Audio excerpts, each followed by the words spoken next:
ఇవన్నీ ఇవి చాలా ఇంపార్టెంట్. ఇది ప్లాస్టిక్ బాటిల్స్. అవునండి. అండ్ ఇవి కొన్ని మాత్రమే నేను చెప్పింది. ఇంకా ఇలాంటివి ఎన్నెందో. కానీ లైఫ్ స్టైల్లో చేంజ్ రానంత వరకు ఇలాంటి మీరు చెప్పినట్టు 2 మిలియన్ 3, 4, 5 అంటే ఇంకా మీరు ఇండియాలో జనాభా పెరుగుకుంటూ వెళ్ళిపోతుంది. అట్ ది సేమ్ టైం రోగాలు కూడా పెరుగుకుంటూ వెళ్ళిపోతున్నాయి. గుండె జబ్బుల కన్నా కూడా ఎక్కువగా వస్తున్న ఏదైనా రోగం ఉందంటే ఇప్పుడు క్యాన్సర్. అవునండి. Too much. గుండె జబ్బుల్ని మనం కాంకర్ చేసామండి. స్టెంట్లు వేసేస్తున్నారు మన కార్డియాలజిస్టులు. ఎక్కువ బ్లాక్స్ ఉన్నట్టయితే మన కార్డియాక్ సర్జన్స్ చక్కగా కర్నరీ బైపాస్ చేసేస్తున్నారు. అందరూ సర్వైవ్ అయిపోతున్నారు. ఇప్పుడు గుండె జబ్బు మీద ఎవరికి వరి లేదు. గుండె జబ్బు మీద ఎవరికి ఒక వరి లేదు. క్యాన్సర్తోనే మెయిన్ వరి అండి. నిన్న ఒక పేషెంట్ నాకు బాగా దగ్గర బంధువు కూడా, వారి హస్బెండ్కి క్యాన్సర్ వచ్చింది, లంగ్ క్యాన్సరు. ఒక 9 నెలలు వైద్యం చేయించుకున్నారు, 10వ నెలలో కాలం చేశారు.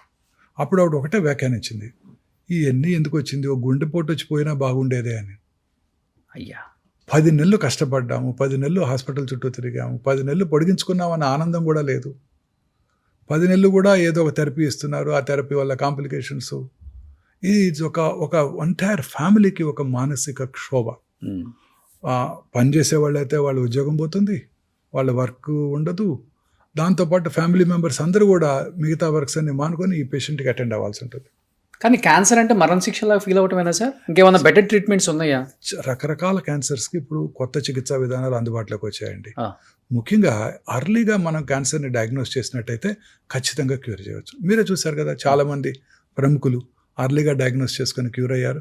కొంతమంది లేట్ స్టేజ్లో కనుక్కొని కూడా చాలామంది ఇంకా కూడా చక్కగా సర్వైవ్ అవుతున్నారు. అవును. సో కొంతమంది స్టార్లు కూడా ఈ మధ్య బయటకు వచ్చినప్పుడు వాళ్ళు ఓపెన్ అయ్యి చెప్తున్నారు, మేము కూడా స్క్రీనింగ్ అప్పుడు ఫస్ట్ స్టేజ్లో ఉన్నప్పుడు అని తెలుసుకుందాం, ట్రీట్మెంట్ తీసుకుందాము. చాలా వెరీ ఇంట్రెస్టింగ్ ఇదండి అది. చిన్న చిన్న పిల్లలు వాళ్ళంతా. అవును. ఎంత ఉంటుందండి వయసు అమ్మాయికి, సోనాలి బింద్రేకి?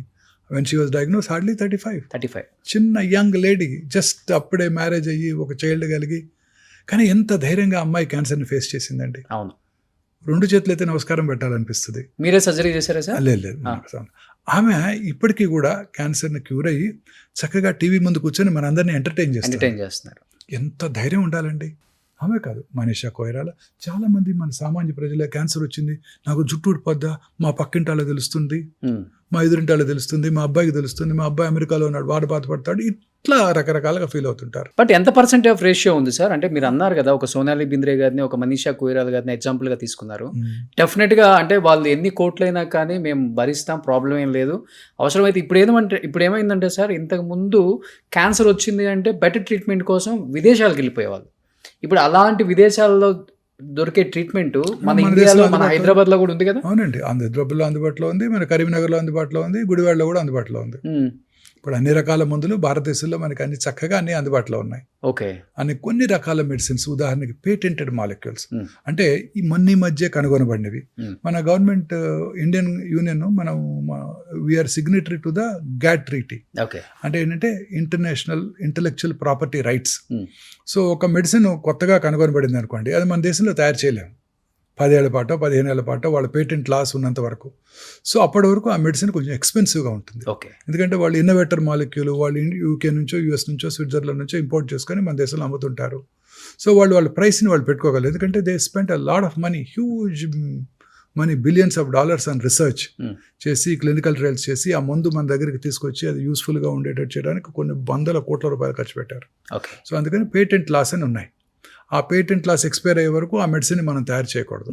అప్పటి వరకు ఆ మెడిసిన్ కొంచెం ఎక్స్పెన్సివ్గా ఉంటుంది ఇండియాలో. కానీ భరించలేనంత ఖర్చు కదా సార్ కాన్సెప్ట్ ట్రీట్మెంట్కి. మరి మిడిల్ క్లాస్ వాళ్ళు, అబవ్ మిడిల్ క్లాస్ వాళ్ళు కూడా తట్టుకోలేని రేంజ్కి వెళ్ళిపోయింది కదా. అలాంటి మాలిక్యూల్సే ఎక్స్పెన్సివ్, మిగతావన్నీ తక్కువ ఖర్చులో జరుగుతున్నాయి. తక్కువ ఖర్చు అంటే మిగతా వాళ్ళు కూడా 2-3 ఎకరాలు అమ్ముకుంటే కానీ క్యాన్సర్ని జయించే వాళ్ళు ఎంతమంది ఉన్నారు? గుడ్ క్వశ్చన్ అండి, గుడ్ క్వశ్చన్. ఇప్పుడు భారతదేశంలో ముఖ్యంగా way back in 2004 Shri doctor Rajasekhara Reddy garu అప్పుడు ఆరోగ్యశ్రీ అనే స్కీమ్ పెట్టారు. ఫస్ట్ థింగ్ ఆయన కవర్ చేసింది క్యాన్సరే. Okay. Cancer, cardiac problems, kidney problems, ఈ 3 అప్పుడు ఆయన అప్పుడు చెప్పారు. ఈ 3 కనుక వచ్చినట్టయితే ఒక కుటుంబం సర్వనాశనం అయిపోతుంది, ఈ 3టిని కవర్ చేయాలని వారు చెప్పారు అప్పుడు. సో అది సక్సెసివ్ గవర్నమెంట్స్ కంటిన్యూ చేస్తున్నాయి. ఇప్పుడు మనకి ఇక్కడ తెలంగాణలోను, ఆంధ్రాలో కూడా ఆరోగ్యశ్రీ, అలాగే central government scheme Ayushman Bharat, ఇది కూడా మన ఆరోగ్యశ్రీ నుంచే అది డిరైవ్ అయింది. ఓకే. ఫస్ట్ ఆయనే ఆ బ్రెయిన్ వేవ్ వచ్చింది ఆయనకే, రాజశేఖర రెడ్డి గారికి. రాజశేఖర రెడ్డి గారికి ఇలా చేయవచ్చు అనే ఒక బ్రెయిన్ వేవ్ వచ్చింది ఆయనకే. అద్భుతమైన డాక్టర్ ఆయన. సో రోజు ఆయన చూస్తూ ఉన్నారంట. అప్పుడు ఒక సీనియర్ ఐఏఎస్ ఆఫీసర్ చెప్పారు నాకు, ఆయన ఆ ఆఫీసర్ గారిని రోజు రమ్మన్నారంట ఆయనతో పాటు. దేనికి? ఆయన పొద్దున్న 6 గంటలకల్లా చక్కగా స్నానం చేసి పంచె కట్టుకొని రెడీ అయిపోయి ప్రజల దగ్గర నుంచి విజ్ఞప్తులు స్వీకరిస్తారంట. ఆయన 100 మంది వచ్చి విజ్ఞప్తులు ఇస్తారంట. ఒక ఐఏఎస్ ఆఫీసర్ గారిని కూడా రమ్మన్నారంట.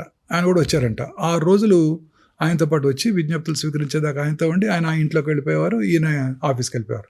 6వ రోజు ఆయన అడిగారంట, ఎందుకు నన్ను పిలుస్తున్నారు మీరని. ఆయన అప్పుడు మీరేం అబ్జర్వ్ చేశారు ఈ విజ్ఞప్తుల దగ్గర అంటే, 99 మంది ఎవరు కూడా మా ఊరికి రోడ్డు వేయించమనో, నాకు ఎలక్ట్రిసిటీ ఇప్పించమనో, మా అబ్బాయికి జాబ్ ఇప్పించమనో అడగట్లేదు. అందులో 99 మంది 100కి ఒకటే అడుగుతున్నారు, ఇదిగో మా తండ్రి గారికి కరోనరీ ఆర్టరీ డిసీజ్ వచ్చింది, సహాయం చేయండి.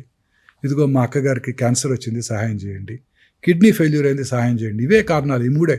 ఓకే. ఈ 3టిని మనం అడ్రస్ చేసామంటే మన చరిత్రలో నిలిచిపోతామని చెప్పాడంట ఆయన. Okay. He could address that. అది స్కీమ్. ఆ రోజుల్లో మన state government budget, combined state government budget 40,000 కోట్లు ఉన్నప్పుడు ఆయన 3,000 కోట్లు దీన్ని కేటాయించారు. అవును. కేటాయించి అందరికీ కూడా ఈ స్కీమ్ అందుబాటులోకి వచ్చారు.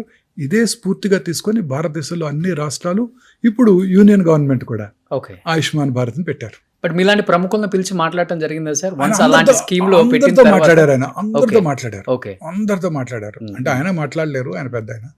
ఆ గవర్నమెంట్ డిపార్ట్మెంట్ హెల్త్ సెక్రటరీ గారు అందరినీ పిలిచి మాట్లాడారు. అన్ని హాస్పిటల్ ఆయన పర్సనల్గా వెళ్ళి కలిసి మాట్లాడారు. ఓకే. శ్రీ అగర్వాల్ అని ఆయన అందరినీ కలిశారు. ఆయన ప్రతి కార్పొరేట్ హాస్పిటల్కి వెళ్ళారు, ప్రతి గవర్నమెంట్ హాస్పిటల్కి వెళ్ళారు. అందరితో మాట్లాడి ఆయన ఒక స్కీమ్ తయారు చేశారు. ఓకే. కానీ మీ స్పెషాలిటీయే సర్జికల్ ఆంకాలజీ. కానీ తప్పదు, ప్రతి ఒక్కళ్ళు వచ్చిన వాళ్ళకి మీకు క్యాన్సర్ ఉంది అని చెప్పడం చాలా చాలా కష్టం సార్. ఒక మనిషికి ఎంత కష్టం అంటే అది ఇంకా భరించలేం. అతనే బరస్ట్ అయిపోతాడు, ఫ్యామిలీ మొత్తం బయట కూర్చొని బరస్ట్ అయిపోతాడు. అలా డైలీ చెప్తారు కదా, చెప్పినప్పుడు మీ ఫీలింగ్ ఏంటి? జనరల్గా ఇప్పుడు ఏంటంటే ప్రజల్లో చాలా అవగాహన వచ్చేసింది. నా దగ్గరకు రాకముందే వాళ్ళు జనరల్ ఫిజిషియన్ దగ్గరకో, వారి సొంత ఫ్యామిలీ ఫిజిషియన్ దగ్గరకో వెళ్తున్నారు. అక్కడ డయాగ్నోస్ చేయబడుతుంది, వాళ్ళు దాంతోనే నా దగ్గరకు వస్తారు. ఓకే. మీరు అనేది చాలా కరెక్ట్. నా దగ్గర ఓపిక రాగానే వాళ్ళు ఎవరు రిసెప్టివ్గా ఉండరు, అందరూ ఇట్లా కోపంగా చూస్తుంటారు. బాధతో, నేనేం చెప్తాను అన్న ఆతృతతో, ఆవేదంతో. I can understand them. నా స్టాఫ్కి అంతా అదే చెప్తాను. మనం ట్రీట్ చేసే patients are separately entirely different group. Okay. ఒక అమ్మాయి డెలివరీకి వచ్చింది అనుకోండి, సెలబ్రేషన్ అది వాళ్ళకి. చక్కగా మాట్లాడుతుంటారు, స్టాఫ్తో స్వీట్స్ పంచిపెట్టుకుంటుంటారు. ఇది అలా కాదు. ప్రతి వాళ్ళు ఎంతో డిప్రెషన్తో లోనవుతుంటారు. 2 రకాలుగా. ఒకటి, ఫస్ట్ సొంత వాడిని కోల్పోతున్నారు, కోల్పోతామేమోనన్న భయం. రెండోది, ఆర్థికంగా మీరు అన్నట్టు డ్రైన్ అవుట్ అయిపోతారు పూర్తిగా. సో డ్రైన్ అవుట్ అవుతారు. Cancer treatment is prohibitively expensive. కారణం ఏంటండి? ఈ ఎక్విప్మెంట్ అంతా కూడా. ఇప్పుడు ఉదాహరణకి పెట్ సిటీ స్కాన్ మెషిన్ అన్నీ కూడా ఇంపోర్టెడే. ఇంపోర్ట్ చేసుకుని మనం కొన్నప్పుడు 27% కస్టమ్సే కట్టాలి. మొన్నటి వరకు 37%, ఈ మధ్య తగ్గించారు 1 year బ్యాక్. ఎంత ఉంటుంది సార్ ఒక పెట్ స్కాన్? మంచి డిజిటల్ పెట్స్ కానీ 18 crores అండి. 18 crores, అవునండి. పెట్ ఎంఆర్ఐ ఇంకో కొత్త పరికరం అందుబాటులోకి వచ్చింది. పెట్ ఎంఆర్ఐ విత్ పెట్ $5 million. అన్నిటికీ మళ్ళీ మన గవర్నమెంట్కి మనం కస్టమ్స్ కట్టాలి 27%. మొన్నటి వరకు 37%. ఇండియాలో తయారవుతున్నట్టయితే వాటిని కొనకుండా మీరు ఇంపోర్ట్ చేసుకుంటే కస్టమ్స్ కట్టమంటాం న్యాయం. ఇండియాలో తయారవ్వకపోయినా ఇంపోర్ట్ చేసుకుంటే వాటి కూడా కస్టమ్స్ కట్టమంటాం అంత న్యాయం కాదేమో. ఎందుకంటే లోపలికి వస్తుంటే సార్ ఒక జనరల్ హాస్పిటల్ ఉన్నట్టు ఉంది మీ హాస్పిటల్ కూడా. అన్ని హాస్పిటల్స్ అలానే ఉన్నాయి, ఎస్పెషల్లీ ఆంకాలజీ డిపార్ట్మెంట్. లేదండి, మాది కాదు. మీరు ఏ హాస్పిటల్ కానీ వెళ్ళండి, ఢిల్లీలో కానీ, బాంబేలో కానీ, హైదరాబాద్ కానీ అన్ని అలానే ఉన్నాయి. క్యాన్సర్ హాస్పిటల్స్ అన్ని అలానే ఉంటాయి, అన్ని అలానే ఉంటాయి. మీకు చిన్న ఇంట్రెస్టింగ్ థింగ్ చెప్తాను. నేను ఇండో అమెరికన్ క్యాన్సర్ హాస్పిటల్, ఇప్పుడు బసవతారక హాస్పిటల్, అప్పుడు నేను జాయిన్ అయిన రోజు అక్కడ జాయిన్ అయ్యాను 2002లో, అంటే కరెక్ట్గా 24 సంవత్సరాల క్రితం. అదొక్కటే ప్రైవేట్ క్యాన్సర్ హాస్పిటల్ ఆ రోజు. ఓకే. అంటే 2 decades బ్యాక్. 45 మందే పేషెంట్స్ కౌచ్ మీద. హార్డ్లీ ఇన్ పేషెంట్స్ ఒక 12-13. అది ప్రైవేట్లో అదొక్కటే ప్రైవేట్లో కాదు, మొత్తం హైదరాబాద్ సిటీకి అదొక్కటే లైనర్ యాక్సిలరేటర్. ఓకే. అంటే అడ్వాన్స్డ్ రేడియేషన్ చికిత్సా పరికరం అదొక్కటే. ఇప్పుడు 45 ఉన్నాయి. ఏ మెషిన్ మీద ఖాళీ లేదు. 2 దశాబ్దాలలో నా కళ్ళ ముందు వచ్చిన మార్పు ఇది. క్యాన్సర్ ఇన్సిడెంట్స్ ర్యాపిడ్గా పెరిగిపోతుంది. కారణం ఏంటి? ఇదిగో మీరు చూపించినవే. లైఫ్ స్టైల్, తీసుకునే డయటు, లైఫ్ స్టైలు, మానసిక సంఘర్షణ, ఆందోళన, ప్రశాంతత లేకపోవటం. ఒకసారి క్లుప్తంగా చెప్పగలరా సార్? లైఫ్ స్టైల్ అన్నారు కాబట్టి డెఫినెట్గా ఈ పాడ్కాస్ట్ కొన్ని కోట్ల మంది చూస్తారు ఈరోజు. లైఫ్ స్టైల్ చేంజెస్ అంటే రూరల్ ఏరియాలో ఎస్పెషల్లీ వాళ్ళకి అర్థమయ్యే విధంగా, మెట్రోపాలిటన్ సిటీస్లో ఎట్లయినా తెలుగు అందరికి వచ్చు కాబట్టి ఎలాంటి లైఫ్ స్టైల్ అంటే చెప్పి చెప్పి చెప్పి చెప్పి చెప్పి చెప్పి చెప్పి మీరు అన్నట్లుగా 45 మిషన్లలో ఒక్క మిషన్ కూడా ఖాళీ లేదు ఈరోజు. మార్నింగ్ స్టార్ట్ అయితే మిడ్ నైట్ వరకు, అసలు మిడ్ నైట్ గా ఏ హాస్పిటల్లో ఖాళీ లేదు. అట్లా అయిపోయింది. గవర్నమెంట్ హాస్పిటల్లో ఖాళీ లేదు, ప్రైవేట్ హాస్పిటల్లో ఖాళీ లేదు, ఎక్కడా లేదు, దేశంలో ఎక్కడా లేదు. How we will change our lifestyle? In spite of 70% of Indian districts do not have cancer hospitals. ఒక సౌత్ ఇండియాలోనేనండి క్యాన్సర్ హాస్పిటల్స్ ఎక్కువగా ఉంది, అన్ని చోట్ల ఈవెన్గా ఉంది. మీరు నార్త్కి వెళ్తే ఒక్కటి కూడా లేదు. ఉదాహరణకి మధ్యప్రదేశ్లో మహాకౌశల్ ఏరియా నుండి 18 డిస్ట్రిక్ట్స్ ఒక్కటే క్యాన్సర్ హాస్పిటల్. జబల్పూర్లో అవును, అన్ని చోట్ల అంతేనండి. చాలా తక్కువ నార్త్ ఇండియాలో. ఇప్పుడిప్పుడే కొత్త కొత్త క్యాన్సర్ హాస్పిటల్ అక్కడ కూడా గవర్నమెంట్ చూస్తుంది. And last year union government కూడా మిసెస్ సీతారామన్ గారు వారి బడ్జెట్లో 300 అవుట్ పేషెంట్ క్యాన్సర్ చికిత్సా కేంద్రాలను ఏర్పాటు చేయాలని ప్రతిపాదించారు. ఓకే, స్టేట్ గవర్నమెంట్స్ అన్నీ కూడా మోటివేట్ చేయాలి ఈ క్యాన్సర్ చికిత్సా కేంద్రాలను ఏర్పాటు చేయడానికని. సో బేసిక్గా రెగ్యులర్ లైఫ్ స్టైల్లో ఎలాంటి చేంజెస్ ఉంటే దీన్ని అసలు మనం అరికట్టచ్చు సార్? సార్, నా ఉద్దేశంలో మోస్ట్ ఇంపార్టెంట్ మనం తీసుకునే ఆహారం, ఓకే, మనం ఎక్స్పోజ్ అయ్యే ఎన్విరాన్మెంట్. ఓకే, ఉదాహరణకు మీరు అన్నారే గ్రామీణ ప్రాంతాల్లో మన ప్రజలు ఎలాంటి లైఫ్ స్టైల్ ఉంచుకోవాలి, అర్బన్ ఏరియాలో ఎలా ఉండాలి అనేది.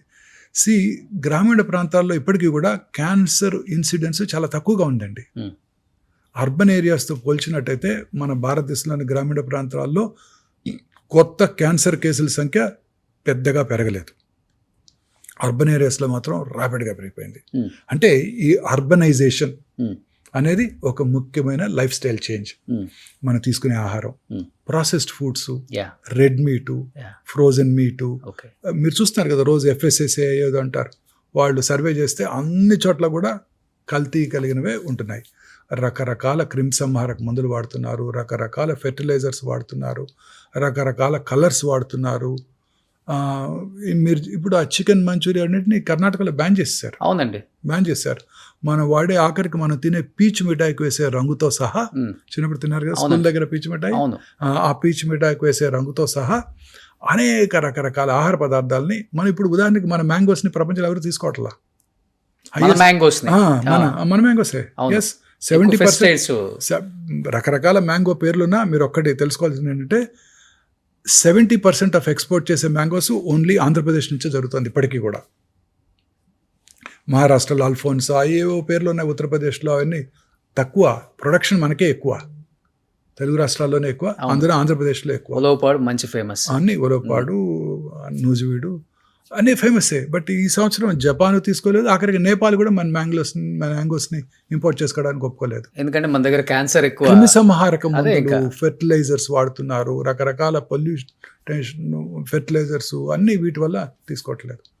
సో ఇలా అనేక రకాలు ఈ కలర్స్, మనం తీసుకునే ప్రాసెస్డ్ ఫుడ్, అలాగే మనం వాడే automobile pollution, environmental pollution, factories, urban ఏరియాస్లో ఉండే ప్రతి కెమికల్ ఇండస్ట్రీ, ఆఖరికి any for that matter colours. అంటే ఇప్పుడు రంగులు అమ్ముతుంటారు కదా, వాళ్ళు కూడా లూజ్గా అమ్మినట్టయితే వాళ్ళకి వచ్చే అవకాశాలు ఎక్కువ.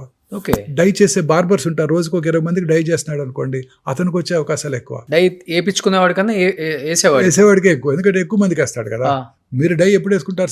నెలకోసారి వేసుకుంటారు, ఆయన రోజు 20 మందికి వేస్తుంటాడు కదా, పాపం వాళ్ళకి వచ్చే అవకాశాలు ఎక్కువ. ఓకే, అలా ఇండస్ట్రియల్ పొల్యూషను, మనం వాడే oils, repeated use of oils. మా హాస్పిటల్ ముందే మిర్చి బండి ఉంటుంది, పొద్దున ఆయిల్ పోస్తాడు, అదే ఆయిల్లో ఫ్రై చేస్తుంటాడు రిపీటెడ్గా, మిగిలిపోయిన ఆయిల్ మళ్ళీ రేపు పొద్దున క్యాన్సర్ హాస్పిటల్ ముందు. ఓకే, ఎంతో ఆనందంగా మనం తింటుంటాం చోలే భటూరాలు, బజ్జీలు, ఇవన్నీ రిపీటెడ్ ఆయిల్స్. ఇవన్నీ కూడా చాలా ప్రమాదకరం అండి. వన్స్ ఇన్ 2 months 3 months అలా ఓకేనా సార్? లేకపోతే రెగ్యులర్గా తినే వాళ్ళకి ఎక్కువ ఇలాంటి? అది కూడా ఇంట్లో వేసుకొని తినడం బెటర్. ఓకే, ఇవన్నీ కూడా ప్రమాదకరమేనండి. ఓకే. అన్ని అనేక రకాలుగా మనం ప్రమాదాలు గురవుతున్నాం. మీరు అన్నట్టు water bottle, plastics, micro plastics, లేని పదార్థమే లేదు, ఆ లిడ్లోంచి వెళ్ళిపోతుంటాయి. అన్ని రకాలుగాను మనం ఈ క్యాన్సర్ కారక పదార్థాలు, కార్సినోజన్స్కి ఎక్స్పోజ్ అవుతున్నాం అర్బన్ ఏరియాస్లో. దానికి తోడు ఈ మానసిక ఆందోళన, దానివల్ల కూడా క్యాన్సర్ 100%. నేను నమ్మేది అదే ముఖ్యమైన కారణం. ఏంటో అలా చూసిన పేషెంట్స్ ఉన్నారా? డెఫినెట్ గా ఎక్కువ హై సొసైటీ వాళ్ళు కూడా వస్తారు. నేను చాలా క్లియర్ గా ఒక చిన్న ఎక్స్ప్లెనేషన్ చెప్తాను వినండి. మన బాడీలో ఇందాక అనుకున్నాం మనం టీ సెల్స్ ఉంటాయి, అవును, కిల్లర్ సెల్స్. అవి మన బాడీలోకి వచ్చే ప్రతి ఫారిన్ బాడీని డిస్ట్రాయ్ చేసేస్తాయి. ఓకే. అది క్యాన్సర్ కానివ్వండి, వైరస్ కానివ్వండి, బ్యాక్టీరియా కానివ్వండి, ఏదైనా కానివ్వండి. ఓకే. ఆ టీ సెల్ ఇమ్యూనిటీ మన దీని మీద, మానసిక ఆందోళన మీద ఆధారపడి ఉంటుంది. మనం మానసికంగా ఎక్కువ ఆందోళన పడితే మన టీ సెల్స్ సరిగా పనిచేయవు, ఓకే, మన ఇమ్యూనిటీ తగ్గిపోతుంది. ఓకే. మన బాడీలో రకరకాల చేంజెస్, మ్యూటేషన్స్ జరుగుతుంటాయి మన జీన్స్లో. కానీ మన ఓన్ ఇమ్యూనిటీ ఆ జెనెటిక్ మ్యూటేషన్స్ని ప్రాబబ్లీ బ్లాక్ చేసేస్తుంది. ఓకే. తద్వారా మనకి ఇల్నెస్, జబ్బులు రాకుండా కాపాడుతుంది. ఓకే. అది క్యాన్సర్ కానివ్వండి, స్ట్రోక్ కానివ్వండి, కర్నరీ ఆర్టరీ డిసీజ్ కానివ్వండి. మానసికంగా ఆందోళనకు లోనైతే హార్ట్ అటాక్ వచ్చే అవకాశాలు, బ్రెయిన్ స్ట్రోక్ వచ్చే అవకాశాలు, క్యాన్సర్ వచ్చే అవకాశాలు కూడా పెరిగిపోతాయి. ఓకే. సో అన్నిటికన్నా ఇంపార్టెంట్ నా ఉద్దేశం, ఇవన్నిటికన్నా ఇంపార్టెంట్ నా పర్సనల్ ఉద్దేశం ఇదే. క్యాన్సర్ రావడానికి కానివ్వండి, ఏ జబ్బన రావడానికి కారణం ఇదే, మానసిక ఒత్తిడి. మన అబ్బాయికి నీటిలో సీట్ రాలేదు, పక్క అబ్బాయికి వచ్చింది, పక్కింట్లో అబ్బాయికి వచ్చింది. మనకేమో మారుతి కారు ఉంది, పక్కింట్లో వాళ్ళేమో టయోటా కారు కొనుక్కున్నారు. ఇలా అనేక రకాల ఒత్తిళ్ళు. ఆ తర్వాత వర్క్ ప్లేస్ ప్రెషర్స్. బాస్ ఇవాళ మన తిట్టాడు, మన పని చేయలేదన్నాము, చేయలేకపోతున్నాము, మనకు ఒంట్లో బాగాలేదు, అయినా కానీ బాస్ రమ్మంటున్నాడు వాళ్ళ పనికి. ఇప్పుడు కంపెనీస్లో ఇది ఒకటి ఎక్కువైపోయింది. మన మీద కన్నా పక్కనోడి మీద ఎక్కువ కాన్సన్ట్రేషన్ పెట్టి వాళ్ళ లైఫ్ని ఎలా బదనం చేద్దాం, వాడిని ఎలా కంపెనీ నుంచి బయటికి పంపించేద్దాం, అనేక రకాల ఒత్తిళ్లకు లోనవుతున్నాయి. పూర్వకాలంలో ఇవన్నీ ఉండేది కాదు. సంతోషం సగం బలం అన్నారు పెద్దలు, కానీ సంతోషం పూర్తి బలం అంటాను నేను. సంతోషం పూర్తి బలం. ఈ అనేక రకాల ఒత్తిళ్ళు. ఇంతకుముందు చక్కగా విలేజెస్లో దగ్గర వాళ్ళే మ్యారేజ్ చేసుకునేవాళ్ళు, వాళ్ళే హ్యాపీగా 5 రోజులు సెలబ్రేట్ చేసుకునేవాళ్ళు, వాళ్ళ ఇంట్లో పండించుకున్న కూరగాయలే తినేవాళ్ళు, వాళ్ళే షర్ట్ లేకుండా వెళ్ళి ఆ కూరగాయల పాదులు దువ్వి వాటర్ పోసి దాన్ని చక్కగా డెవలప్ చేసేవారు, పొలానికి వెళ్ళేవాళ్ళు, పని చేసుకునేవాళ్ళు, ఎండకి ఎక్స్పోజ్ అయ్యేవారు, విటమిన్ డి ఉండేది, ఇమ్యూనిటీ బాగుండేది, ఓకే, మానసిక ఆందోళన తక్కువగా ఉండేవి. వాళ్ళ గేదెలు పాలు పిండుకొని తాగేవాళ్ళు. ఇప్పుడు రకరకాల ఆక్సిటోసిన్, పాలు తాగాలంటే భయంగా ఉంది.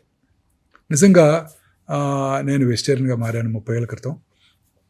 చాలా రోజులుగా ఒక ఫ్రెండ్ నాకు ఒక అమ్మాయి చెప్పింది, ఆమె వీగన్ అయిపోయింది. ఎందుకు అయిపోయావు వీగన్ అన్నాను. నేను కూడా ఒక 3 సంవత్సరాలు ట్రై చేశాను మధ్యలో. వీగన్ ఎందుకంటే వాళ్ళు ఎలా తీస్తారో తెలుసా నీకు పాలు అని అడిగింది. తెలియదన్నా. వాటికి మెషిన్స్ పెట్టేస్తారు, అవును, బఫెలో మిల్క్ కౌస్కి. ఆ మెషిన్స్ ఏం చేస్తాయి, పిండేస్తుంటాయి. వాటితో పాటు బ్లడ్ వస్తుంటుంది, బ్లడ్ వస్తుంది, పుళ్ళు పడతాయి, చీమ్ పడుతుంది. వాడు పొద్దున్నే మళ్ళీ ఫిక్స్ చేస్తాడు, పిండేస్తాడు. అవన్నీ నీ పాల్లోకి వస్తున్నాయి, నీకు తాగుబోద్దు అవుతా అని అడుగుతుంది అమ్మాయి. అబ్బా, అది తిన్నప్పుడు నాకు పెరుగు తింటుంటే ఒక స్పూన్ తినంగానే భయంగా ఉంది, బాధగా ఉంది. 3-4 రోజులుగా అసలు తినలేకపోతున్నాను పర్సనల్గా. ఇప్పుడు చాలా మంది న్యాచురల్ మిల్క్ అని చెప్పే వాళ్ళందరూ ప్యాకెట్స్ మానేస్తారు. ఇంకా ప్యాకెట్స్ న్యాచురల్ మిల్క్ అయినా మెషిన్ అవును, 200% మీరు చెప్పింది కదా. అది ఇంజూరీ చేస్తుంది కదా, అవును, బ్లడ్ కారుతుంది కదా, పుండు పడుతుంది కదా, వాడికి తెలియదు కదా యాంటీబయాటిక్ రాసుకోవాలని అక్కడ. అవును, ఆ బాధ అంతా మనకే వస్తుంది కదా. ఎంత పాస్చరైజ్ చేసినా, అసలు ఎంత మరగబెట్టినా కానీ అది ఉంటుందా సార్? ఉన్నా లేకపోయినా మనసులో ఆ థాట్ నాకు తినబుద్ది కావట్లా. మీరు మానేసారు కంప్లీట్గా పాలు? 4 రోజుల నుంచి అసలు పూర్తిగా తినలేకపోతున్నాను. ఓ స్పూన్ తినగానే మనసులో అది గుర్తుకొస్తుంది అమ్మాయి చెప్పిన దగ్గర నుంచి. మీకు ఫామ్ హౌస్ లేదా? లేదు. 2 గేదెలు పెట్టుకున్నా సరిపోద్దేమో నిజమే. సో ఇలా రకరకాలుగా మనం ఈ కంటామినెంట్స్కి ఎక్స్పోజ్ అవుతున్నాం. సో మానసిక ఆందోళన ఇవన్నీ కూడాను క్యాన్సర్ అవడానికి దోహదం చేస్తున్నాయి. ఇప్పుడు ఇది తర్వాత ఈ రాత్రి పూట ఒత్తిడి, లేట్గా ఇంటికి రావటం, 10ంటికి రావటం, మళ్ళీ ఆన్ టాప్ ఆఫ్ ఇట్ 2 గంటలు టీవీ చూడటం. ఆ తర్వాత లేకపోతే మనం ఉంది కదా మన దెయ్యం, మొబైల్స్, దాన్ని చూస్తూ పడుకోవటం, ఆ బ్లూ స్క్రీన్. మనం ప్రశాంతంగా 6 సూర్యాస్తమయం లోపల భోజనం చేసేసి, జెంట్స్ లాగా భోజనం చేసేసి చక్కగా 8-9 పడుకొని పొద్దున్నే కనుక 5-6 కనుక లేచినట్టయితే మీకు ఏ జబ్బు రాదండి, ఓకే. గ్యారంటీ. క్యాన్సర్స్ అసలు రావు. ఎందుకంటే మనం ఇలా ప్రశాంతంగా పడుకున్నప్పుడు రాత్రి మిడ్ నైట్ తర్వాత మెలటోనిన్ అనే హార్మోన్ ఉత్పత్తి అవుతుందండి. ఓకే. అది it has strong anti cancer properties. Oh, ఏ టైం నుంచి ఏ టైం వరకు ఉంటుంది sir? Midnight 12 to 1:30. Okay. మీరు రోజు 11 పడుకుంటే రాదు, మళ్ళీ మీకు 9 పడుకోవాలి. ఓ, 9 పడుకొని 10 లేవండి, చక్కగా మెలటోనిన్ హార్మోన్ ఉత్పత్తి అవుతుంది. మీకు రకరకాల క్యాన్సర్స్ వచ్చే అవకాశాలు చక్కగా తగ్గిపోతాయి. ఇదే అసలు కారణం. ఇప్పుడు చూడండి, రాత్రిపూట ఇలా నేను బంజారాహిల్స్ నుంచి గచ్చిబౌలి వస్తుంటే పొద్దున్న ఎర్లీ మార్నింగ్ వచ్చేస్తాను. నేను ట్రాఫిక్ తక్కువ ఉండదు, 5:30కి వస్తాను. అన్ని వెల్ లిట్ టవర్స్, 30 అంతస్తులు 50 అంతస్తులు అన్ని చోట్ల అంతా లిట్ టవర్స్, అందరు పనిచేస్తుంటారు పాపం, నైట్ డ్యూటీస్. అంతా వాళ్ళ అమెరికన్ టైంకి పనిచేయాలి కదా, మరి వాళ్ళు ఇక్కడ వాళ్ళకి డే ఇక్కడ నైట్ కదా. కాల్ సెంటర్స్ అంటారు, బీపీ ఆఫీస్ అంటారు, రకరకాల ఆఫీసెస్ ఉన్నాయి కదా, జీసీసీస్ అంటారు, నైట్ పని చేస్తున్నారు. వీళ్ళందరికీ ఈ హార్మోనే ఉత్పత్తి అవ్వదు. కానీ మీరు చెప్పారు ఒక మాట, 30 years బ్యాక్ నాన్ వెజ్ వదిలేసాను అని. అవునండి, వదిలేసాను. ఏదైనా బలమైన రీజన్ ఉందా? బికాస్ ఆఫ్ రెడ్ మీట్ తిన్నా ఇవన్నీ? లేదండి, that was not a regular reason. I gave up 32 years ఇప్పటికి. 32 years నాన్ వెజ్ కానీ ఎగ్ కూడా తినండి. I'm very happy. Plant based protein is the best protein. Animal protein కన్నా plant based proteins are the best proteins. కానీ మీ daily దినచర్యలో ఒక్క plastic పదార్థం నుంచి, అంటే ఒక వస్తువు నుంచి కూడా ఏం తీసుకునే ఛాన్స్ లేదు. జనరల్ గా అవాయిడ్ చేసి ఎప్పుడు హాస్పిటల్లోనే ఉంటాను కదండి, మీలాగా తిరగాల్సిన అవసరం లేదు. ఓకే. సో ఆ బాధలు లేవు. మాలాంటి తిరిగే వాళ్ళ కోసం చెప్పండి సార్. ఇప్పుడు లైఫ్ మన చిన్నప్పుడు మన ఊళ్ళలో మరచెం బండి ఉండేది తెలుసా? చిన్నపిల్లలు మీకు తెలియదు. అవును, మరచెం ఉంది. ఉందా? చూసారా ఎప్పుడైనా? షూర్. అలా స్క్రూ చేసి పట్టుకెళ్ళేవాళ్ళు, అలాంటిది పట్టుకెళ్ళాలి. వర్క్ ప్లేస్ క్యారీ చేయాలి. డెఫినెట్.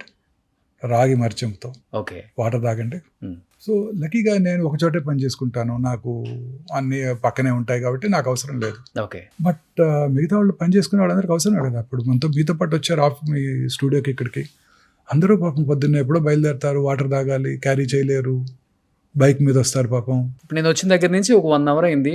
మీ ఇక్కడంతా కూడా ఎక్కడ కూడా ఒక ప్లాస్టిక్, అంటే అంతా వాటర్ బాటిల్స్, గ్లాస్ సీసాలు అండ్ గ్లాసెస్ ఉన్నాయి. బ్లాక్ కాఫీ ఇచ్చారు, అది కూడా ఏదో some different type of. True. ఇప్పుడు హాస్పిటల్ క్యాంటీన్లో అంటే మనం మేనేజ్ చేయట్లేదు, ఎవరో చేస్తున్నారు. బట్ ఇప్పుడే కొన్ని ఇవాళే అనుకున్నాను, చాలా బాగున్నాయి. ప్లాస్టిక్ ప్లేట్స్ కూడా తీసేస్తున్నాం మీకు తొందరలో. కాస్ట్ పెరిగిపోతుంది, బట్ తప్పట్లేదు. కానీ మీరు ఫస్ట్ ఒకటి చెప్పారు సార్, డెఫినెట్గా లైఫ్ స్టైల్ అనేది చేంజ్ చేసుకోవాలి regarding the food style. But మీరు చెప్పినట్లుగానే ఇప్పుడున్న మీరు లైఫ్ స్టైల్, అంటే ఈ హైటెక్ సిటీ గచ్చిబౌలిలో ఉన్న కంపెనీస్, పిల్లలు టైంకి ఫుడ్ తినకపోతే గ్యాస్ట్రిక్ ఇష్యూస్ వస్తాయి, ఏదో ఉంటుంది కదా. బట్ డెఫినెట్గా తినాలి ఏదో ఒకటి. బట్ వాడే కంటైనర్స్ ఉంటాయి కదా, అవి నిజంగా అన్ని చోట్ల కూడా ప్లాస్టిక్ యూజ్ చేస్తారు. మా అబ్బాయి రోజు తెప్పిస్తాడు స్విగ్గీ నుంచి, జొమాటో నుంచి. మీ అబ్బాయి? అన్నీ ఉంటాయి, బ్లాక్ ప్లాస్టిక్ ఉంటాయి. వాళ్ళు వినరు కదా అన్నమాట. దానివల్ల ఎంత పర్సెంటేజ్ ఉంటుంది? డెఫినెట్ గా హాట్ ఫుడ్ అంతా దాంట్లో పెట్టినప్పుడు దాన్నే మైక్రోవేవ్ లో పెట్టి వేడి చేస్తుంటారు. మీకు 10 నిమిషాల్లో సర్వ్ చేయాలి, 10 నిమిషాల్లో తెచ్చివ్వాలి, 8 నిమిషాల్లో వచ్చేయాలి. కాకపోతే మళ్ళీ మీరు ఫైన్ వేస్తారు వాళ్ళకి. అవన్నీ కార్సినోజెన్సే. మీరు తినే పిజ్జాలు, బర్గర్స్, సమోసాలు అన్ని కార్సినోజెన్సే. మీరు తినే ఆయిల్, ఆ మైదా, చాలాసార్లు చెప్పాను మీకు ఇంతకుముందు 2-3 ఏళ్ళు అని చెప్పి. White maida, refined flour, white sugar, white salt, white light, అన్నీ కూడా డేంజరస్ ఏనండి. వైట్ లైట్ కూడా, వైట్ రైస్, అన్నీ డేంజరస్ ఏనండి. ఈ ముఖ్యంగా ప్రతి స్వీట్, మన సౌత్ ఇండియన్ స్వీట్ కానివ్వండి, నార్త్ ఇండియన్ స్వీట్ కానివ్వండి, చాలా తక్కువ 1-2 రకాలు తప్ప అన్ని మైదాతోనే చేస్తారు.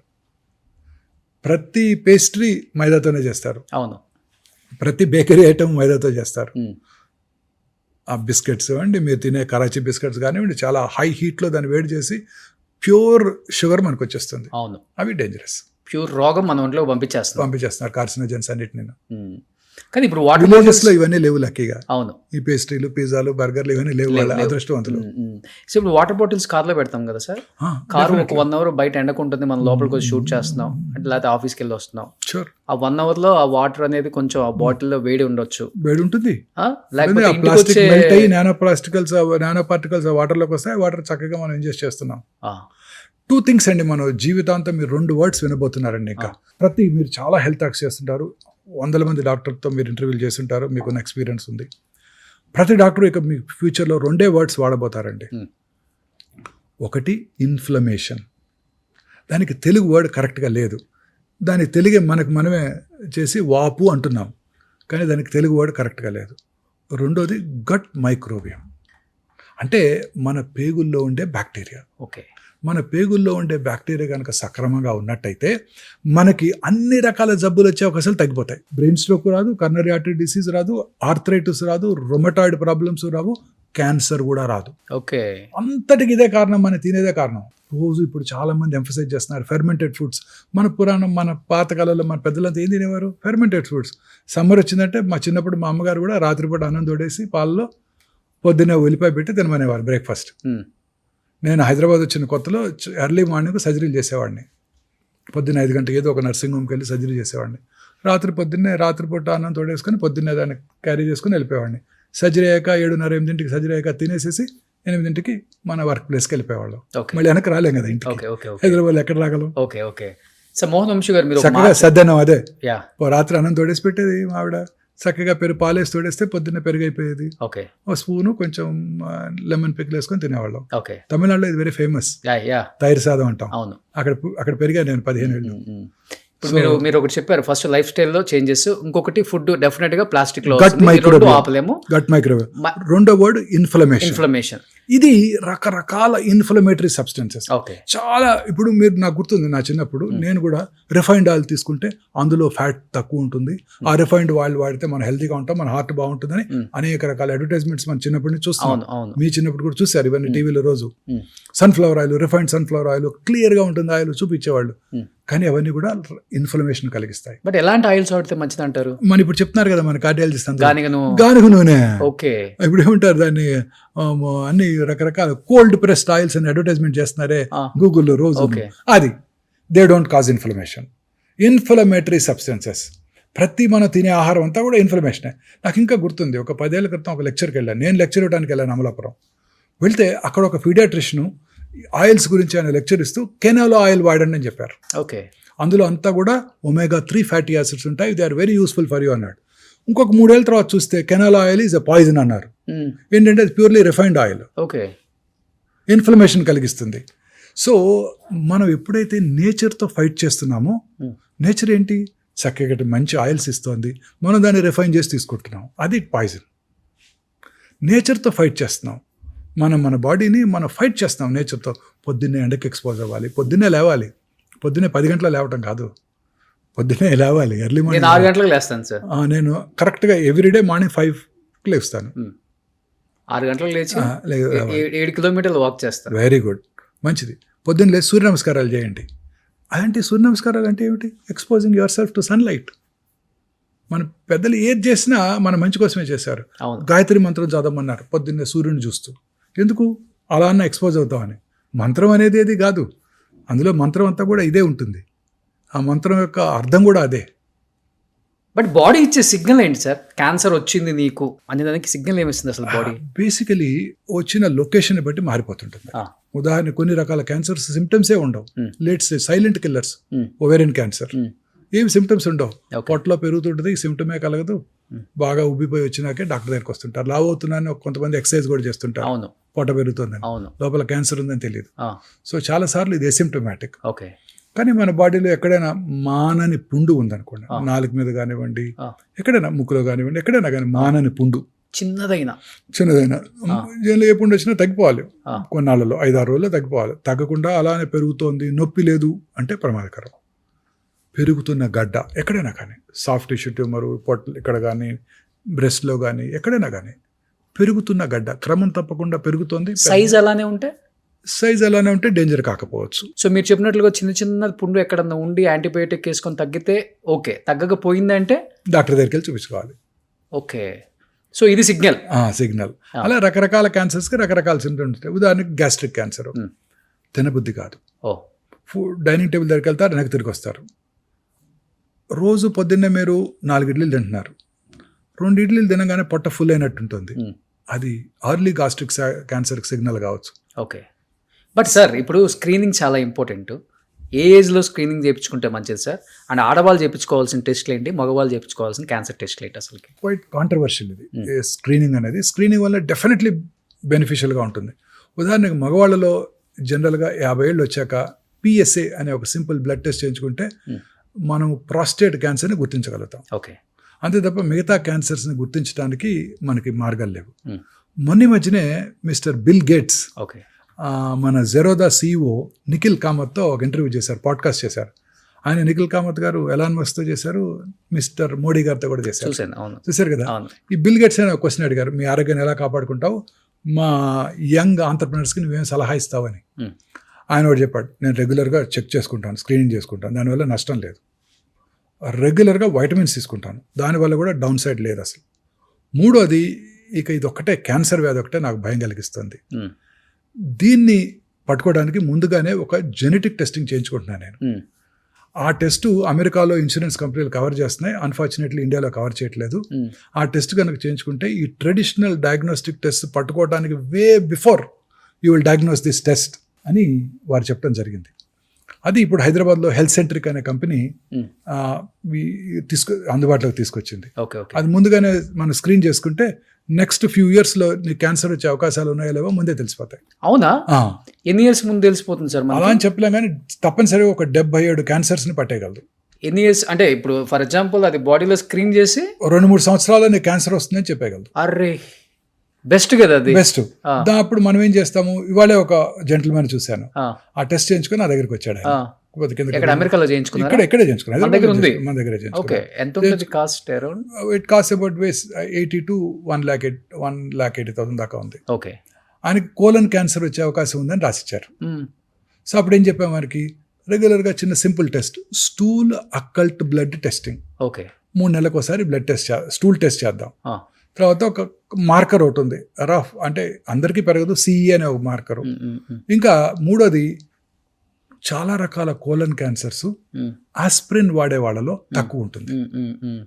ఈకోస్పిరిన్ అనే డ్రగ్ వాడతారు, వినారా? Blood thinner. నేను వాడతాను. మా ఫాదర్కి వెరీ ఎర్లీ ఏజ్లో హార్ట్ అటాక్ వచ్చింది, అందుకని నా ఫిజిషియన్ నాకు 30 ఏళ్ల క్రితం అది వాడుకోమని చెప్పాడు. ఒక 75 mg వేసుకుంటారు రెగ్యులర్ వేసుకుంటారు. సో ఆ ఆస్పిరిన్ వాడే వాళ్ళలో కోలన్ క్యాన్సర్ వచ్చే అవకాశాలు తక్కువగా ఉంటాయి. ఓకే. సో అది వాడమని చెప్పాను ఆయనకి. తర్వాత రెగ్యులర్గా ఈ యానిమల్ బేస్డ్ ప్రోటీన్స్, ఫ్యాట్ ఆపేసేయండి పూర్తిగా, నాన్ వెజిటేరియన్ మానేయండి, ప్లాంట్ బేస్డ్ ప్రోటీన్కి మారిపోండి, ఫైబర్ ఎక్కువగా తీసుకోండి, మీ యొక్క మల విసర్జన అలవాట్లు ఏమైనా మార్పులు ఉంటే నా దగ్గరికి రండి అని అన్ని రకాలుగా గైడెన్స్ ఇచ్చి పంపాను ఇవాళ మార్నింగే. ఓకే. 2 సంవత్సరాల తర్వాత మళ్ళీ పరీక్ష చేసుకోవాలి. మేబీ రెగ్యులర్గా చేసుకుంటే క్యాన్సర్ రావడానికి ముందుగా పట్టుకుంటే కోలన్ క్యాన్సర్ క్యూర్ అయిపోతుంది. But first stage, second stage అయితే సేఫ్ అన్నా సార్? 100% సేఫ్. 100% సేఫ్. అంటే ఎన్ని ఇయర్స్ ఉంటుంది వాళ్ళకి? అంటే కోలన్ క్యాన్సర్ లో రకరకాలు ఉంటాయి. నార్మల్ లైఫ్ గడిపేస్తారు, regular life. Okay. Regular life గడిపేస్తారు. 3 ఏళ్ళకి ఒకసారి కొలనోస్కోపీ చేద్దామని చెప్పాను. ఒకవేళ ఫీకల్ అక్కల్ బ్లడ్ టెస్ట్ అంటే ఫీకల్ మ్యాటర్లో ఏదైనా బ్లడ్ కనుక కనిపించినట్టయితే ముందుగానే చేస్తాం కొలనోస్కోపీ. ఓకే. అలా రకరకాలుగా మనం టెస్టులు చేసుకోవచ్చు. 4th స్టేజ్కి వచ్చి మళ్ళీ ఇప్పుడు regular as usual life style lead చేస్తున్న వాళ్ళు మీ పేషెంట్స్ ఎవరైనా ఉన్నారా? కొన్ని రకాల 4th స్టేజ్ క్యాన్సర్స్ క్యూర్ అయిపోతాయండి. ఉదాహరణకు మీరు విన్న famous person Lance Armstrong, cyclist. అవును sir. Testicular cancer with brain mets. అవును. ఇప్పటికీ బ్రతికే ఉన్నారు. వరల్డ్ సైక్లింగ్ ఛాంపియన్షిప్ 6 సంవత్సరాలు గెలిచాడు ఆయన. అవును. సో రకరకాల క్యాన్సర్స్ కొన్ని లేట్ స్టేజ్లో కూడా బతికేస్తారు, కొన్ని రకాల క్యాన్సర్స్ ఎర్లీ స్టేజ్లో కూడా కష్టంగా ఉంటాయి. ఓకే. సో ఇప్పుడు బట్ చాలా రకాల క్యాన్సర్స్ కూడా 4th స్టేజ్లో కూడా ఈ టార్గెటెడ్ థెరపీస్, ఇమ్యూనోథెరపీస్తో చాలా కాలం బతికేస్తున్నారు. ఓకే. కాకపోతే ఇందాక మనం డిస్కస్ చేసినట్టు they are prohibitively expensive. Targeted therapy కూడా చాలా పెద్ద ప్రాసెస్ చెప్పాలంటే, అందరికి అర్థమయ్యేటట్టు మనం నెక్స్ట్ ఎపిసోడ్లో కూడా మాట్లాడదాం సార్. బట్ ఇప్పుడు చిన్న పిల్లలకు కూడా క్యాన్సర్ ఎక్కువైపోయింది సార్, 1 or 2 years. అలాంటి వాళ్ళని ట్రీట్ చేస్తున్నప్పుడు యాజ్ ఎ డాక్టర్గా పక్కన పెడితే యాజ్ ఎ ఫాదర్, మీరు కూడా గ్రాండ్ ఫాదర్, ఏమనిపిస్తుంటుంది? ఏడ్చిన సందర్భాలు ఉన్నాయా మీ లైఫ్లో? అయ్యా డెఫినెట్లీ అండి. పిల్లలు చూసినప్పుడు డెఫినెట్గా. మిగతా డిసీజెస్కి క్యాన్సర్కి కొంచెం తేడా ఉందండి. మిగతా డిసీజ్ మీరు కోలిసిస్టేట్ మీకు ఆపరేట్ చేస్తే మళ్ళీ మీకు కనపడ్డావు. కర్నరీ బైపాస్ చేసామనుకోండి, ఆ పేషెంట్ మళ్ళీ మీ దగ్గరికి రాడు. ఇంటి దగ్గర ఉన్న కార్డియాలజిస్ట్ చూపించుకుంటూ ఉంటాడు, లేకపోతే తన కార్డియాలజిస్ట్ చూపించుకుంటుంటాడు. మా డిసీజ్ అలా కాదు, మాతో పాటే ఉంటారు, వస్తూనే ఉంటారు. పాపం క్యాన్సర్తో ప్రాబ్లం ఏంటంటే ట్రీట్మెంట్ ప్రొలాంగ్డే కానీ ట్రీట్మెంట్ కన్నా ఫాలో అప్ మోర్ ఇంపార్టెంట్. ప్రతి పేషెంట్ కూడా రెగ్యులర్గా చెకప్కి రావాలి. ఎందుకు? కొత్త క్యాన్సర్స్ వచ్చే అవకాశాలు ఎక్కువ ఉంటాయి. ఇప్పుడు ఉదాహరణకి ఓరల్ క్యావిటీలో రైట్ సైడ్ చీక్ మీద క్యాన్సర్ వచ్చింది అనుకోండి, అదే ఇండివిజువల్కి లెఫ్ట్ సైడ్ చీక్ మీద వచ్చే అవకాశాలు 5 రెట్లు ఎక్కువ. ఓకే. ఏవైతే కారణాలు ఇక్కడ క్యాన్సర్ కలిగించాయో ఆ కారణాలు ఇక్కడ కూడా పనిచేస్తున్నాయిగా. సో పేషెంట్స్ పాత క్యాన్సర్ తిరిగి రావటం మాట అటుంచండి, కొత్తది రావటాన్ని కూడా పట్టుకోవాలిగా. ఛాన్స్ ఉందా సార్? ఉంటుంది. అదే పేషెంట్కి ఇదే ఉదాహరణ చెప్తాను నేను. మీ ఏ ఊరి నుంచి వచ్చారని అడుగుతారు. రామగుండం అన్నారు అనుకోండి. రామగుండం దేని ఫేమస్? బొగ్గు. రామగుండంలో బొగ్గు దొరికితే పక్కనున్న గోదావరి కానీ, మంచిర్యాల, బెల్లంపల్లి, పెద్దపల్లి, రామకృష్ణాపూర్లో కూడా బొగ్గు దొరుకుద్ది. అంతే, ఒక చోట వస్తే ఇక్కడ కూడా వస్తుంటుంది. ఇట్లా చూపిస్తాను. రామగుండంలో బొగ్గు దొరికితే బెల్లంపల్లి, మంచిర్యాల, పెద్దపల్లి, గోదావరి కల్లో కూడా బొగ్గు దొరుకుద్ది. సో ఇక్కడ వచ్చే అవకాశాలు ఉంటాయి. ఎందుకంటే బొగ్గుల మీద కూడా చికెన్ బాగా డీప్ ఫ్రై చేసి తినే వాళ్ళు కూడా ఉన్నారు కదా ఇప్పుడు. అంటే జస్ట్ ఉదాహరణ. ఇంకో ఎక్కడ ఏ ఏరియా లేకపోతే ఇక్కడ మీ ఇంట్లో బోర్ వేస్తే వాటర్ పడింది అనుకో, పక్కింట్లో పడుతుంది, ఆపోజిట్ ఇంట్లో పడుతుంది, ఎదురింట్లో కూడా పడుతుంది, పక్క బజార్లో కూడా పడుతుంది. అంతే కదా ఆ ఏరియా అంతా. సో అందుకని రెగ్యులర్గా చెకప్ రావాలి. So follow up is very important. అందువల్ల మాకు బాగా దగ్గర అవుతారు మా పేషెంట్స్. అవును, ప్రతి పేషెంట్ నాకు గుర్తుంటారు, వాళ్ళ పిల్లలు కూడా గుర్తుంటారు. అన్ని రకాల హాస్పిటల్స్ అన్నీ గుర్తుపెట్టుకో తెలియదు కానీ ఒమేగా హాస్పిటల్ని గుర్తుపెట్టుకుంటారు, ఒమేగా మోహన్ వంశీ గారిని కూడా గుర్తుపెట్టుకుంటారు. ఎస్పెషల్లీ ఆంకాలజీ క్యాన్సర్ అంటేనే గుర్తొచ్చే పేరు హైదరాబాద్లో, తెలంగాణ, ఆంధ్రప్రదేశ్లో మోహన్ వంశీ గారు. థ్యాంక్స్ అండి. ఎందుకంటే అంత దగ్గరే పేషెంట్స్ మీకు. అంటే మాకు ఏదైనా వస్తే ఆయన దగ్గరికి వెళ్ళిపోతే మాకు క్యూర్ అవుతుంది, ఇంకా కొన్ని సంవత్సరాలు సర్వైవల్ అవ్వచ్చు, హోప్ ఉంది మా బతుకు మీద, డబ్బులు పోయినా పర్వాలేదు, ఆయన అయితే బెస్ట్ అని first choice, second choice, third choice, ఇన్ని ఒపీనియన్స్ ఉండవు, ఒకటే ఒపీనియన్ మోహన్ వంశీ గారు. థ్యాంక్స్. గ్రేట్ కదా అది. ఎంతమందికి వస్తుంది? కొన్ని కోట్లల్లో ఒకరికి మీకు వచ్చింది. బట్ ఎన్నో ప్రాణాలు నిలబెట్టారు, ఎంతోమందిని తెలియక స్టేజ్ దాటిపోయి మీ చేతుల్లో చనిపోయిన పేషెంట్స్ కూడా ఎంతోమంది ఉంటారు. కానీ అత్యంత డేంజర్ క్యాన్సర్ ఏంటి సార్? లాస్ట్ అండ్ ఫైనల్గా చెప్పండి, ఎన్ని రకాల క్యాన్సర్స్ ఉన్నాయి ఓవరాల్గా? అంటే మెయిన్లీ క్యాన్సర్స్ 2 టైప్స్ అండి. Carcinoma, sarcoma. కార్సినోమాస్ అంటే ఎపిథీలియల్ టిష్యూలో వచ్చేవి, సార్కోమాస్ అంటే సాఫ్ట్ టిష్యూలో వచ్చేవి. ఇవి కాక మూడోది హిమటలాజికల్ అంటే బ్లడ్ క్యాన్సర్స్. బ్లడ్ క్యాన్సర్స్ కొంతవరకు డేంజరస్గానే ఉంటాయి, ఎస్పెషల్లీ అడల్ట్స్లో వచ్చేవి. పిల్లల్లో వచ్చే బ్లడ్ క్యాన్సర్స్ క్యూర్ అవుతాయి. ఇక బ్రెయిన్ ట్యూమర్స్ జనరల్గా హై గ్రేడ్ ట్యూమర్స్ ఎక్కువ కాలం సర్వైవ్ అవ్వరు. కొన్ని రకాల బ్లడ్ క్యాన్సర్స్ కూడా సర్వైవ్ అయ్యే అవకాశాలు తక్కువ ఉంటాయి. బట్ ఇప్పుడు కొత్త మెడిసిన్స్ చాలా వస్తున్నాయండి. ప్రాబ్లీ ఐఎమ్ షూర్ ఇంకో 10 yearsలో మనం ఈ క్యాన్సర్కి ముందు కనుక్కుంటారేమో మన సైంటిస్టులు అనిపిస్తుంది. క్యాన్సర్ జయించవచ్చు ఒక టాబ్లెట్తో. టాబ్లెట్స్ కానివ్వండి, ఇంజెక్షన్స్ కానివ్వండి, ఇమ్యూనోథెరపీ కానివ్వండి. నా ఉద్దేశం ఇంతకుముందు నేను నా లైఫ్ టైంలో చూడలేనేమో అనుకునేవాడిని. ఇప్పుడు lot of research is underway and ఖచ్చితంగా నేను నా ఉద్దేశం 10 yearsలో మనం దీన్ని కాంకర్ చేసేస్తామండి. 3 decades మీరే చాలా చేంజెస్ చూశారు కదా. ఇంకా మాక్సిమం 10 years అండి. Will be able to conquer. ఒక డికేడ్లో కాంకర్ చేస్తారు సైంటిస్టులు అనగా. సో లాస్ట్ అండ్ ఫైనల్గా ఈ పాడ్కాస్ట్ చూసే కొన్ని కోట్ల మందికి ఏం చెప్పాలనుకుంటున్నారు? రెగ్యులర్గా ఆకుకూరలు, ఫ్రెష్ ఫ్రూట్స్, వెజిటబుల్స్ ఎక్కువగా తీసుకుంటూ, యానిమల్ ఫుడ్కి దూరంగా ఉంటూ, అలాగే దురలవాట్లకి స్మోకింగ్, ఆల్కహాల్ లాంటివి కూడా దూరంగా ఉంటూ, రెగ్యులర్గా ఎక్సర్సైజ్ చేస్తూ, లీన్ బాడీ మాస్ మెయింటైన్ చేస్తూ, మానసికంగా ఆందోళన లేకుండా ఉన్నట్టయితే క్యాన్సర్ని ఖచ్చితంగా జయించవచ్చు. సో ఫైనల్గా సార్లాగా ఉంటే అన్ని జయించవచ్చు మనం కూడా. సో 33 years బ్యాక్ ఆయన ప్రాక్టీస్ స్టార్ట్ చేసిన 33 years అబ్బాయిలాగే ఉన్నారు. So thanks for the complement. Thank you so much sir. So second ఎపిసోడ్లో ఇంకా చాలా విశేషాలు తెలుసుకున్నాం. Thank you so much. Thanks అండి.